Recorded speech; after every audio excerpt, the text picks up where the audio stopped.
जमीन दान कर देते थे, सोना दान कर देते थे, वस्त्र दान कर देते थे। इस प्रकार दान करते करते उन्होंने अपने जीवन का आधा धन दान में समाप्त कर दिया। फिर भी उसे पुत्र या पुत्री में से किसी का भी मुख देखने को नहीं मिला। अब ब्राह्मण बड़ा चिंतातुर हो गया, बड़ा दुखी हो गया।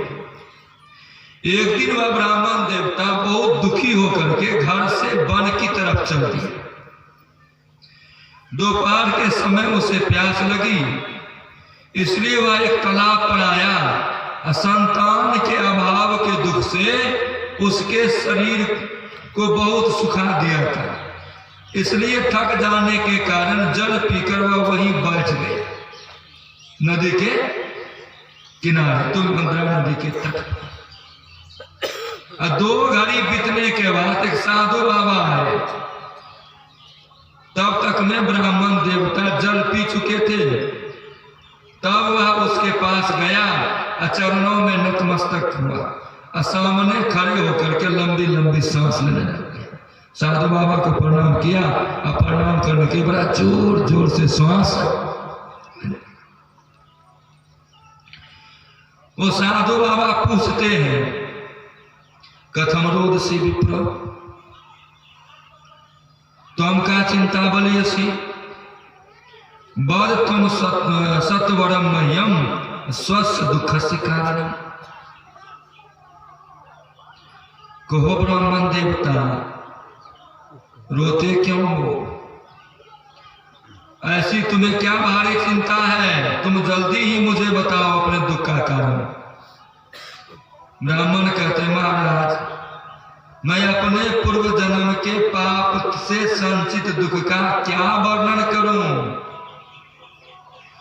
अब मेरे पितर मेरे द्वारा दी हुई जलांजलि का जल भी चिंता जनित सांस से कुछ गर्म करके पीते हैं। पितर लोक में जब हम तर्पण करते हैं, वो भी जल मेरे पितर को अच्छा नहीं लगता है। देवता और ब्राह्मण मेरा दिया हुआ प्रसन्न मन से दान स्वीकार नहीं करता है। संतान के लिए इतना दुखी हो गया हूं तो मुझे सब सुना सुना दिखाई देता है। मैं प्राण त्यागने के लिए यहाँ आया हूं। क्यों?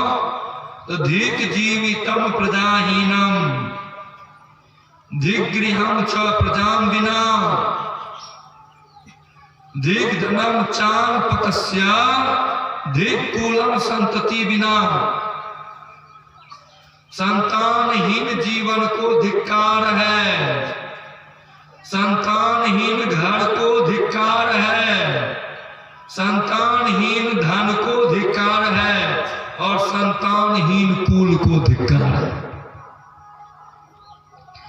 जिस कुल में संतान नहीं, वो कुल को कौन आगे बढ़ाएगा?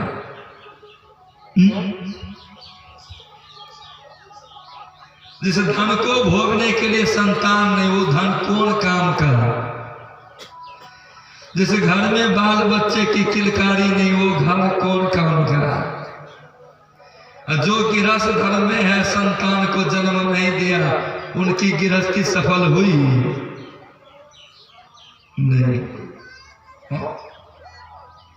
मैं जो गाय पालता हूं वो भी बांझ हो जाती है। घर में जो फल फलहारी लाते वो जल्दी सड़ जाता है। इतना जब अगर हो गया हूं, अगर कोई बढ़िया भोजन बनाता हूं, जब खाने के लिए बैठता हूं, उसमें कीड़े पड़ जाते हैं। मैं दुख का क्या वर्णन करूं? इतना कह करके फूट फूट करके वो जो है वो सन्यासी के सामने में आत्मदेव ब्राह्मण रोने। वो सन्यासी योगनिष्ठ थे। उन्होंने उनकी ललाट की रेखाएं देखकर वृत्तांत जान लिया, फिर उसे विस्तार पूर्वक कहने लगे। क्या कहते हैं? मुंचा ज्ञानम प्रजारूपम बलिष्ठा कर्मणो गति विवेकम तु समा त्याज संसार वासना शृणु विप्रमया त्यज्य प्रारब्धं तु विलोकितं सप्त जन्मावधि तव पुत्रो नैव च संतते सागरो दुःखम अवापयंग पुरा तथा रे मुंचाद्य कुटुंबासम संन्यासे सर्वथा सुखम। ऐ ब्राह्मण देवता, इस प्रजा प्राप्ति का मोह त्याग दो।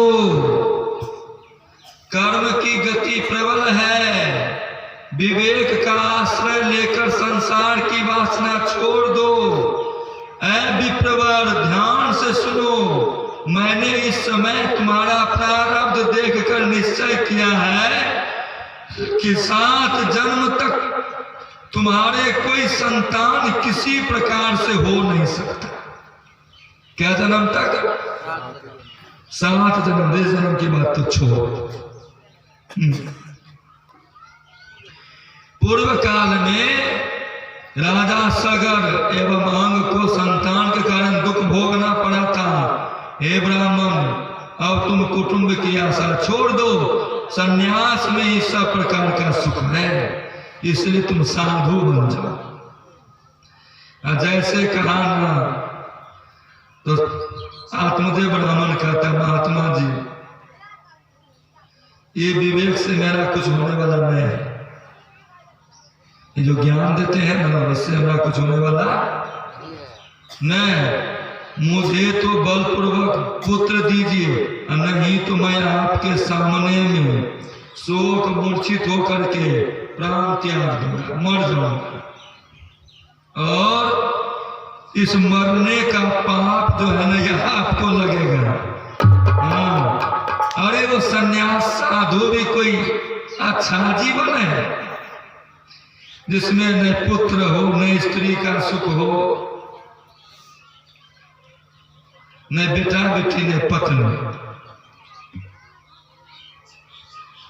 ये तो सर्वथा निरस जीवन है। लोक में सरस तो पुत्र पौधा पत्र आदि से भरा पड़ा गृहस्थाश्रम है। हम बचपन से साधु नहीं है, बचपन से गृहस्थ हैं। हम अपनी पत्नी को छोड़ नहीं सकते, चाहे कितनों लाख मुका घुसा क्यों न दे दे। दूसरा मारेगा तो ढिंढोरा पिटिएगा, पत्नी मारेगा तो किसी को नहीं बताइएगा।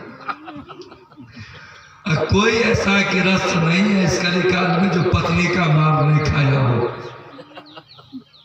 हो भाई, घर घर देखा ये के लेखा, जस भीतर तस बाहर देखा।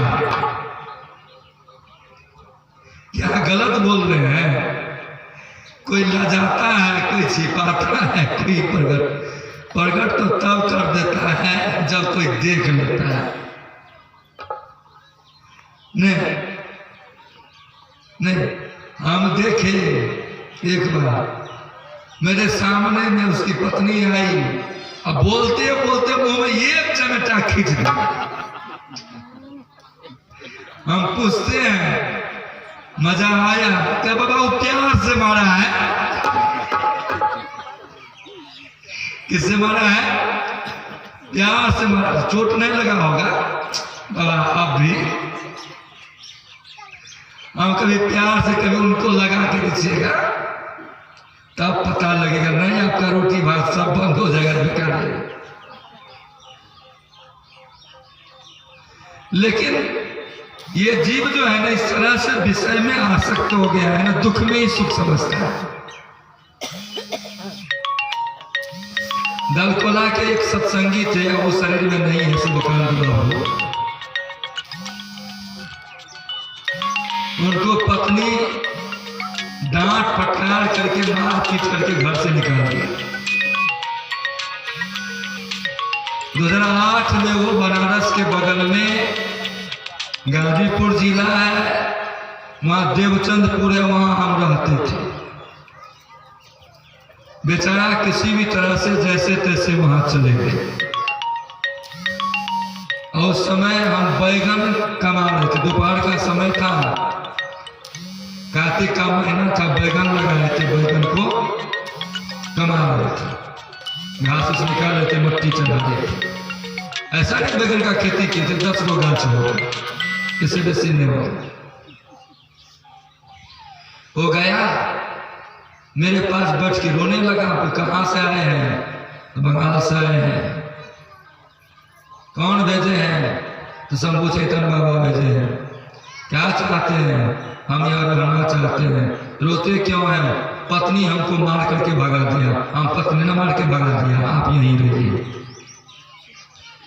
तुरंत उनको एक जोड़ी धोती दिए, कपड़ा दिए, साबुन सरफ तेल दिए, बिछावन लगा दिए, ताजा भोजन बना दिए, नहाया धोया, नया नया कपड़ा पहना, भोजन किया, विश्राम किया, 2-4-5 दिन बड़ा अच्छा ढंग से। और जैसे दीपावली का समय करीब आया, जाड़ बेजार रोना शुरू कर दिया। हम सोचे लगता है बूढ़ा बाबा को कुछ हो गया है। जाके पूछते हैं, क्या हुआ सुकांत बाबू, काहे रोते हैं? बाबा हमको घर की याद आती है। अरे घर की याद आती है? तो घर में किसकी याद आती है? बाबा मेरी बेटी दिल्ली में रहती है, नाती नतनी दिल्ली में रहता है, वो दिवाली छठ में आता है, छठ मेरे घर में होता है। मेरी बेटी एक जोड़ी धोती कमीज वहीं से सिला के लाती है। हम कहे आपको 2 जोड़ी धोती कमीज यहीं मनपसंद कपड़ा में सिला के दे देंगे, रोना बंद कर दीजिए। कहा बाबा जब नाती नतनी आएगा तो हमको खोजेगा, हम नहीं मिलेंगे, बड़ा रोएगा, हमको जाने दीजिए, फिर हम चले आएंगे। तब उनको कहते हैं आप आए, कुछ बाकी रहा। उनको वहां से भाड़ा किराया दे करके पुनः डालकोला भेज दिए। अब बेचारा जो आए 2019 में उनका शरीर पूरा हो गया। 11 साल रहे संसार में, लौट करके जा नहीं पाए। अकेले बगल में एक छोटी सी झोपड़ी बना लिए, वहीं अपने से हाथ जलाते थे, बनाते थे, खाते थे। 4 बेटा 4 पुतोह। एगो बेटा वाला का तो बातें छोड़ दीजिए, हम तो कहते हैं केगो बेटा पुतोह बढ़िया नहीं, चाहे जैसे भी खिलाएगा तो खिलाएगा। 4 गो बेटा पुतोह है ना, तो 4 गो देहर की तरफ मुंह देखना पड़ेगा। 3 महीना इधर, 3 महीना उधर, 3 महीना उधर, 3 महीना उधर। हाँ, आजकल कुछ बूढ़ा बूढ़ी का भी गलती होता है।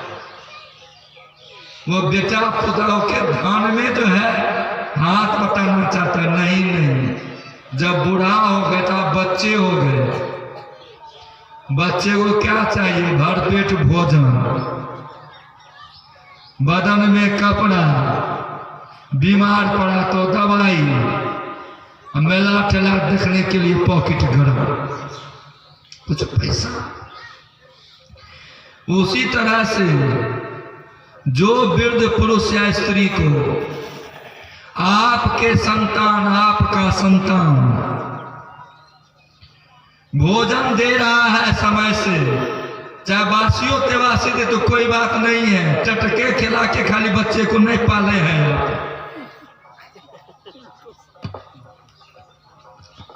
याद रखिएगा, अरे जैसा खिलाएंगे वैसे नहीं खिलाएगा। कोई भी माए बहन भाई बंधु कह दे हम अपने बेटा बेटी को खाली चटके खिलाए हैं, ताजे खिलाए हैं। भोरे उठा, बच्चा को भूख लग गया, जो भी रात का बच्चा तसा बाती तेवासी से सब उठा के निकाल के दे दिया, खा पी लिया, मस्ती से खेलने धूपने के लिए चले। और उसी तरह से भोरे हुआ और समय पे अपने सास ससुर को, माँ बाप को जो भी जुड़ बन रहा है ना साग सत्तू वो दे दीजिए। बूढ़ा है भूख लग जाता है, बूढ़ी है भूख लग गई, वैसे तो भूख लगता नहीं है। 12 बजिया माई दाई होती है और 10 बजिया बूढ़े बुजुर्ग होते हैं। माई दाई को 12 बजे से पहले भूख नहीं लगती और बूढ़ा पुराना को 10 बजे से पहले भूख लगता नहीं। और तब तक में अगर नवीन माई बहन है, बेटी पुतौह है, तो ताजा भोजन बना के खिला दीजिए, नहीं तो जो है सही दे दीजिए। नहीं, अगर दे रही है, कपड़ा दे रहा है, औषधि दे रहा है, तो वैसे बेटा पुतौह की निंदा नहीं करनी चाहिए। आपको सम्मान दे रहा है, आप उसके तर में रह करके आपका एक को काम अब बच गया है, ईश्वर भजन, गुरु भजन। आपको बढ़िया से खाइए, नहीं पोता पोती नेत नातिन को खिलाइए और भजन गा के सत्संग करके सुनाइए। हाँ, इसी के लिए आपका जीवन अब रहा कीजिए। घर द्वार को छोड़ करके भागिए, पढ़ाइए नहीं। उसमें आपके बेटा पुतौह की जितनी निंदा नहीं होगी उतनी निंदा आपकी होगी जरूर। बुढ़वा बुढ़िया में कोनो कमी है।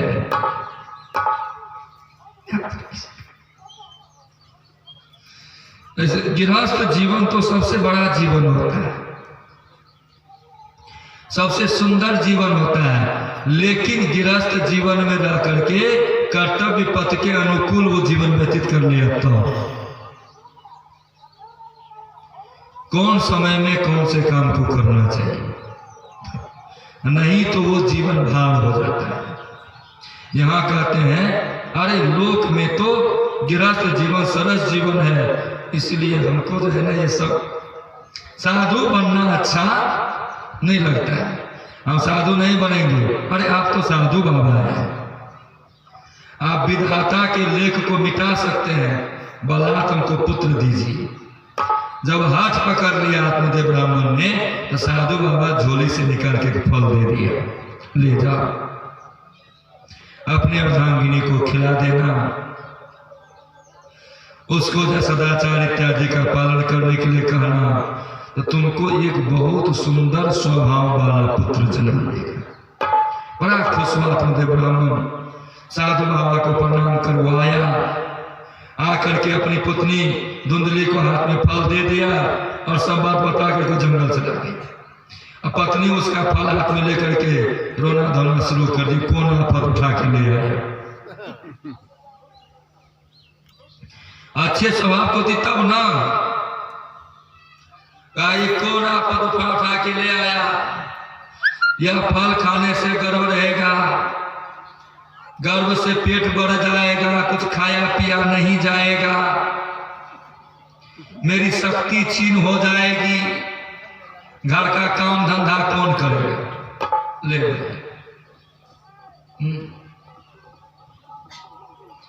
और दाएं बस कहीं गांव में डाकू आक्रमण कर दिया तो गर्भवती स्त्री कैसे भागेगी?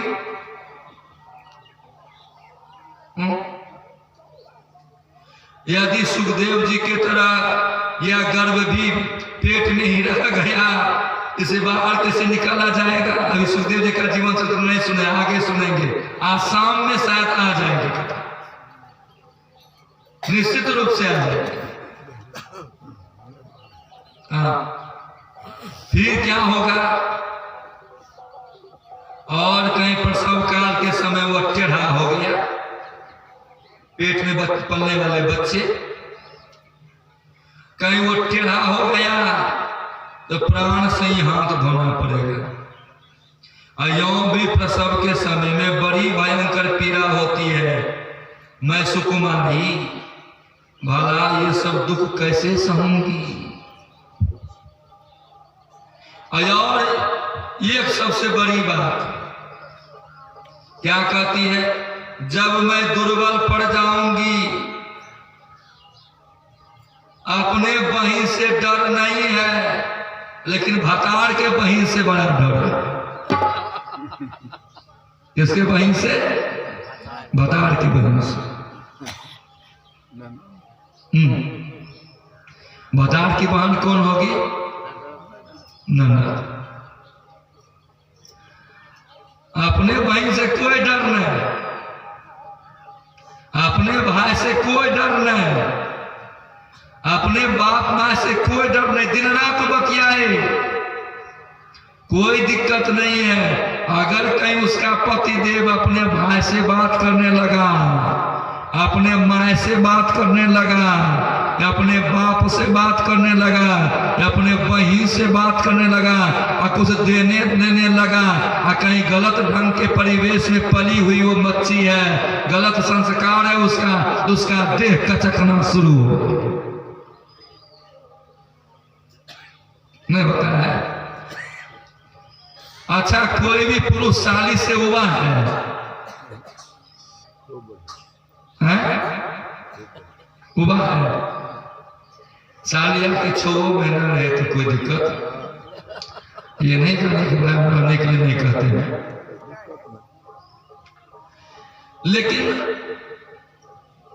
कोई भी महिला ननद से काहे उब जाती है? नहीं उबना चाहिए। वही भाई इसको है, जब मैं दुर्बल हो जाऊंगी तब ननद रानी आकर के घर का सब माल पत्थर समेट करके लेके चली जाए। लगता है भाई के यहाँ धोने लेने के लिए आती है।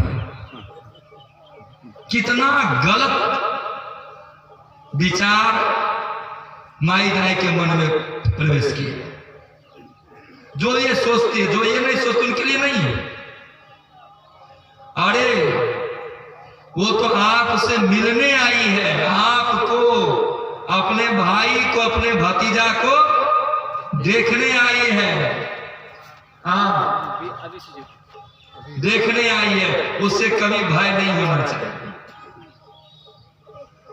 और जो स्त्री बच्चा जनती है, उस बच्चे के लालन पालन में बड़ा कष्ट होता है।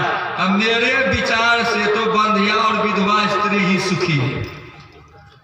धुंधली कहती है इससे अच्छा है कि या तो बंधे रहो या तो विधवे होकर के सुखी। ऐसा मन में कुतर्क कर ही रही थी, तब तक में उसका एगो बहिन आ गया। अपने बहिन को सब बात सुनाई। उसकी बहिन कहती है, देखो बहिन, चिंता मत करो, मेरे पेट में एगो बच्चा पल रहा है, पर सब होने पर हम ये बालक दे देंगे। तब तक तुम गर्भवती के समान घर में गुप्त रूप से सुख से रहो। तू मेरे पति को कुछ धन दे देगी तो वे तुझे अपना बालक, जिससे सब लोग यही कहेंगे, हम ऐसी युक्ति करेंगे जिससे सब लोग यही कहेंगे कि इसका बालक 6 महीने होकर के मर गया, और मैं नित्य प्रति तेरे घर आकर के उस बालक का लालन पोषण करती रहूंगी। तो इस समय इसकी जांच करने के लिए यह फल जो है गौ को खिला दे। तुम्हारे दरवाजे पे गाय है, वो भी तो बच्चा नहीं जनती है। साधु बाबा ठीक बोला है कि नहीं बोला है, सही फल दिया है कि गाय को खिला दो, गांव में भी वो असर करेगा। कम से कम गाय तो तुम्हारे घर में बच्चे जन्म दे देगी। इस समय तुम इसको जांचने के लिए यह फल गाय को खिला दे। ब्राह्मणी ने स्वभाववश जो उसकी बहन कहा वो सब वो कर दिया। ननद की बात तो ननद को कहता तो ननद इस पक्ष में रहेगी, हमारे भाई को बेटा बेटी नहीं हो, बहन भी नहीं रहेगी। लेकिन उल्टा की कुलटी बहन थी न, धुंधली की कुंधली बहन थी नहीं। एक खुद धुंधली है, दूसरा कुंडली मार करके बैठी हुई इसकी बहन थी। बस भेद बताया। त्रिया चरित्रम जानामी ना को, त्रिया का चरित्र कोई जान नहीं सकता। लगता है मेरा गला फूल रहा है क्या? त्रिया चरित्रम जाना मैंने को बस गाय को खिला दिया और कुछ दिन के बाद चुपचाप ला करके धुंधली को बच्चा दे दिया। आत्मदेव को सूचना मिली, उनको पुत्र की प्राप्ति हो गई और धुंधली ने तुरंत उस बच्चे का नाम धुंधकारी रखा। क्या रखा? धुंधकारी। उनका जात का नित्याति संस्कार किया। उसके बाद उसी के बहन को बुला करके लालन पालन पोषण करवाया और कुछ दिन के बीतने के बाद गाय से भी मनुष्य के आकार का एक बहुत सुंदर सा सर्वांग युक्त दिव्य निर्मल तथा सोने के समान कांति वाला बालक। इसे देखकर ब्राह्मण देवता को बड़ा आनंद हुआ, आत्मदेव ब्राह्मण को, और उसने स्वयं ही उनका सब संस्कार किया। यह समाचार से सब लोगों को बड़ा आश्चर्य हुआ और वे बालक को देखने के लिए आए और आपस में कहने लगे, देखो भाई, अब आत्मदेव के बाग का कैसा उदय हो गया। कैसे आश्चर्य की बात है कि गाय से भी दिव्य रूप बालक का जन्म हुआ है, उत्पन्न हुआ है। दैव योग से इस गुप्त रहस्य को किसी ने जाना नहीं, पता नहीं लगा पाया। आत्मदेव ने उस बालक के गौ के कान देखकर उसका नाम गौकर्ण रखा। सर्वांग शरीर मनुष्य का था, कान जो है गाय का था, उसका नाम गौकर्ण रखा। कुछ काल बीतने पर दोनों बालक जवान हुए। गौकर्ण बड़ा पंडित और ज्ञानी हुआ और धुंधकारी बड़ा दुष्ट निकला। बड़ा दुष्ट निकला। सब संपत्ति को लुटाते बुराते रहता था, चंडाल से विशेष प्रेम हो गया था, अतताई का काम करता था, वेश्याओं के जाल में फंस गया था और सारी संपत्ति नष्ट कर दी। एक दिन माता पिता को मार पीट करके घर का सब बर्तन चूल्हा सब फोड़ फाड़ दिया। बर्तन भी फोड़ दिया, चूल्हा चौका भी फोड़ दिया। इस प्रकार जब सारी संपत्ति खत्म हो गई तब उसका कृपण पिता फूट फूट करके रोने लगा। कौन? आत्मदेव ब्राह्मण। और बोला, इससे तो इसकी मां का बांझ रहना ही अच्छा था। कुपुत्र तो बड़ा ही दुखदाई होता है। अब मैं कहां जाऊं, क्या करूं? मेरे इस संकट को कौन काटेगा? हाय, मेरे ऊपर तो बड़ी विपत्ति आ पड़ी है। इस दुख के कारण अवश्य मुझे एक दिन प्राण छोड़ना पड़ेगा। एक दिन मुझे आत्महत्या करना पड़ेगा, मरना पड़ेगा, क्योंकि उस समय मैंने साधु की बात नहीं मानी। साधु संत के बात को मानना चाहिए, क्योंकि उनका संबंध जो होता है उनका समय पूर्वकृत कमाई से होता है। पूर्व में आपने पुण्य किया है तो उनका संयोग आपके जीवन में होगा, नहीं तो होने वाला नहीं। अरे साधु के संगति पाइब हो जाके पूर्वे कमाई। साधु के संगति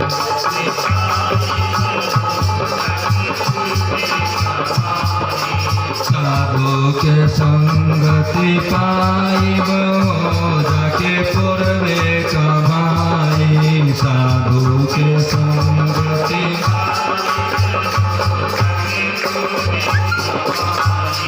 पूर्वे कमाई जाके पूर्वे कमाई जाके पूर्वे कमाई पूर्वे कमाई जाके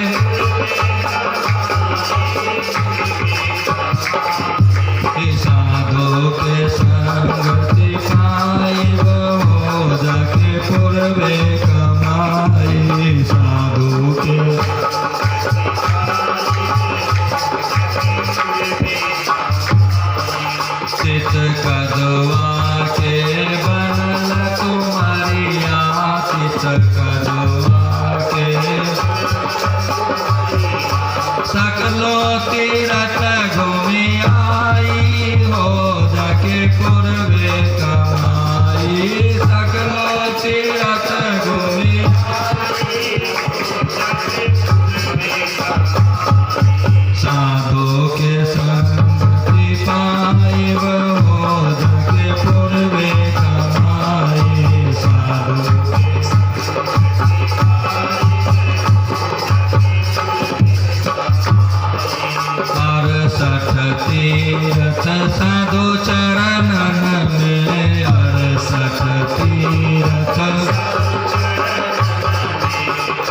चरणन में साधो चरणन में साधो भाग बराजी न पाई हो जाके पूर्वे कमाई भाग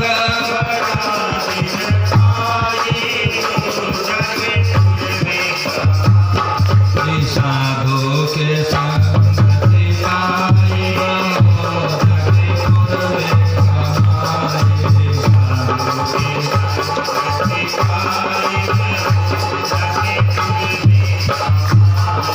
सबरी सदना मीरा बाई सबरी सदना मीरा बाई भाई मीरा बाई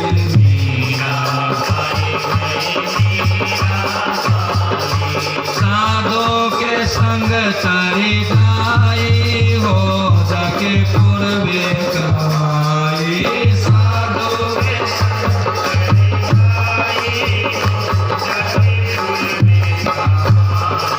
साधो के संगति पाई हो जाके पूर्वे कमाई साधु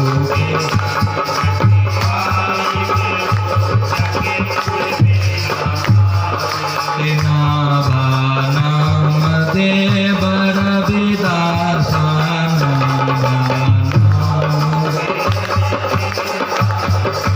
गणिका विमान सराई हो जाके पूर्वे कमाई गणिका विमान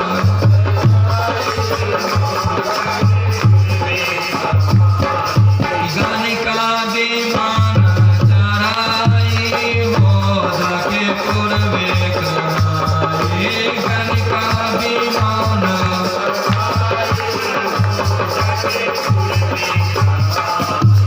साधु के संगति पाई हो जाके पूर्वे कमाई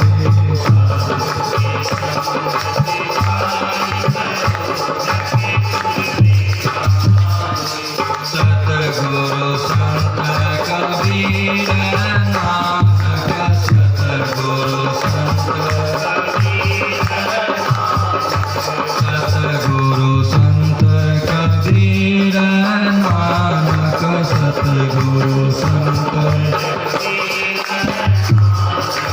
पूरा संत कहाई हो जाके पूर्वे कमाई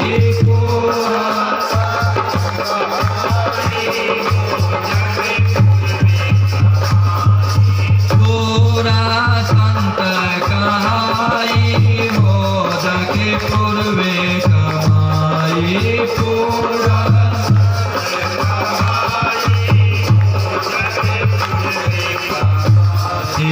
साधु के संगति पाई हो जाके पूर्वे कमाई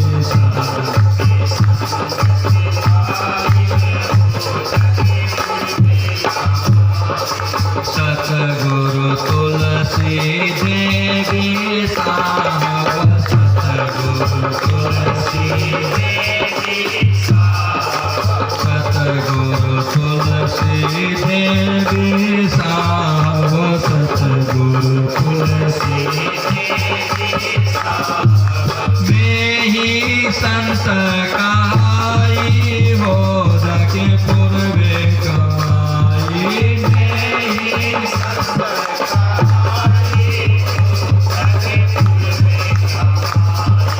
में ही संत कहाई हो जाके पूर्वे कमाई में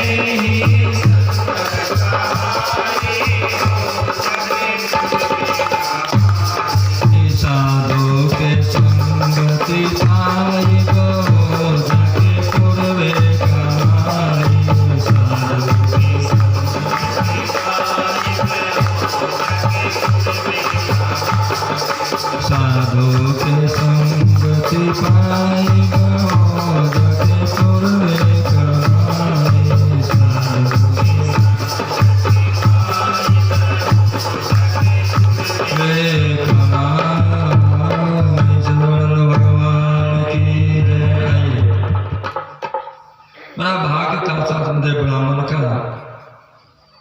एक बार तो साधु की बात नहीं मान, इतना दुख हुआ। दोबारा पुनः साधु के रूप में जो उनके पुत्र हो गए थे, जब वो चिंतित हो रहा था, अनायास गोकर्ण जी उनके पास से। कौन आ गए? गोकर्ण आ गए। गोकर्ण परम ज्ञानी थे। आकर के पिता को वैराग्य का उपदेश करते हुए बहुत समझाया। ये रोना धोना, ये चिंता करना अच्छी बात नहीं। बोलते हैं, हे पिताजी, आसारो खलु संसारो दुख रूपी विमोह कहा, सुतम कस्य धनम कस्य स्नेहवान जलतो निशम, नोचो इंद्रस्य सुखम कश्चित न सुखम चक्रवर्ती न, सुखमस्ति विरक्तस्य मुनि एकांत जीविना, मुंचा ज्ञानम प्रजारूपम महतो नरके गति, नित्यस्यति देहो अयम सर्वम त्यक्त्वा वनम ब्रज। हे पिताजी, यह संसार आसार है, यह अत्यंत दुख रूप और मोह में डालने वाला है। गोसाई तुलसीदास जी महाराज ने रामायण में जगह जगह पे कई मोह को दुख बताया है, कई मोह को अंधा बताने वाला बताया गया। मोह सकल व्याधिन कर मोला, मोह नयंद किन्न कही। ये मोह में डालने वाला है। पुत्र किसका और धन किसका? यहाँ कोई किसी का ना पुत्र है ना धन कोई किसी का है।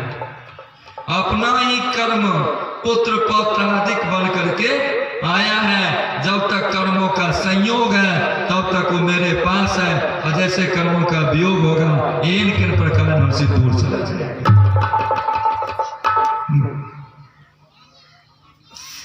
जो ज्ञानी पुरुष होते हैं, जो वैष्णव स्नेहवान होते हैं, जो सत्संगी पुरुष होते हैं,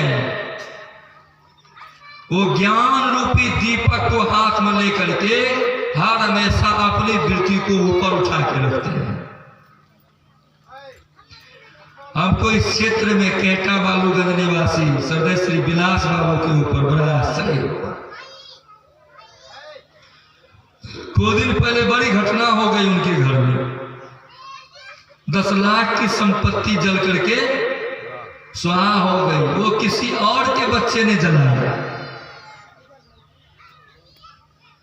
लेकिन सहज में भी आधा आधा को कौन के 10 भाग लेकर के मुक्त कर दिया। वो जब आए हमसे मिलने के लिए, हम पूछते हैं तो कहते बाबा हमको कोई चिंता नहीं है, वो कुर्सी पर बैठे हुए वही जाने, सरकार जाने।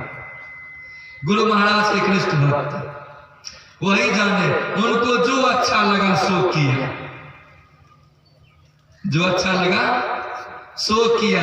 वो बच्चा था, कर दिया तो क्या करेंगे, हम छोड़ दिए। हाँ, छोड़ दिए, क्या करेंगे। लेकिन वही अगर सत्संगी नहीं होता, ध्यान भजन नहीं करता, साधुओं की संगति नहीं होती तो छोड़ता है। कंठा पे चढ़ करके कम से कम तो 75% जरूर ले लेता। 7 लाख 5 लाख से तो कम लेने वाला नहीं। यही ज्ञानियों का लक्षण होता है, सत्संगियों का लक्षण। चलो जो होना था हो गया, जाने दो, क्षमा कर दो, क्षमा कर दो। यही बात कौन कह रहे हैं? गोकर्ण जी महाराज अपने पिताश्री से कह रहे हैं। जो ज्ञानी होते हैं ना, वो आसक्ति रहित होते हैं। कोई किसी का पुत्र नहीं, कोई धन किसी का नहीं है, और हमेशा ज्ञान दृष्टि से जलते रहते हैं। हे पिताजी, सुख ना तो इंद्र को है ना चक्रवर्ती राजा को है। गोसाई जी लिखते हैं, धनहीन कहे धनवान सुखी, धनवान कहे सुख राजा को भारी, राजा कहे चक्रवर्ती सुखी, चक्रवर्ती कहे इंद्र को भारी, इंद्र कहे चतुरानन सुखी ब्रह्मा, चतुरानन कहे विष्णु को भारी, तुलसीदास विचारी कहे हरि भगति बिना सब जीव दुखाए। भगवान की भक्ति के बिना सब जीव दुख में ही पड़ा हुआ। ईश्वर भक्ति कीजिए। यही कहते हैं यहाँ पे सुख है तो केवल विरक्त एकांत जीवी मुनि को, जो योगी है, जो योग करता है, जो ध्यान करता है, सत्संग करता है, वही सुखी है। इस संसार में और कोई सुखी नहीं। यह मेरा पुत्र है, इस अज्ञान को छोड़ दीजिए। यह मेरा पुत्र है, यह जानता है। पुत्र कब तक आपका है? जब तक कि 15 वर्ष से छोटा है। अब 15 वर्ष से बड़ा हो गया आपका बेटा तो मित्र है, आपका पुत्र नहीं। क्या नहीं है? अब पुत्र नहीं, अब मित्र हो गया, याद रखिएगा। मित्र हो गया आपका। धुनकारी बेटा 15 वर्ष का बढ़ गया तो बहुत बड़का हो गया, तब पुत्रों ने मित्र हो गया। जैसा करेगा वैसा पाएगा। अरे रखता तो ये धन उसी को काम देता, खत्म किया तो धन के लिए वही बिल्टेगा। पिता के धन को जोग के रखोगे तो तुम ही को काम देगा, अब पिता के धन को लुटा दोगे तो तुम ही धन से च्युत होगे ना। और जैसा समझ आए वैसा करो। इसमें आप मत पढ़िए यह मेरा पुत्र है, यह मेरा पुत्र है, इस अज्ञान को छोड़ दीजिए। मोह से नरक की प्राप्ति होती है, यह शरीर तो नष्ट होगा ही, इसलिए सब कुछ छोड़ करके आप वन में चले जाइए, जंगल चले जाइए। जब तक कि वनवास नहीं कीजिएगा तब तक आपके जीवन में सुबास नहीं आएगा। वनवास कीजिए। गौकर्ण के वचन को सुनकर के आत्मजय ब्राह्मण वन जाने के लिए तैयार हो गए। कहा बेटा वन में मुझे क्या करना पड़ेगा?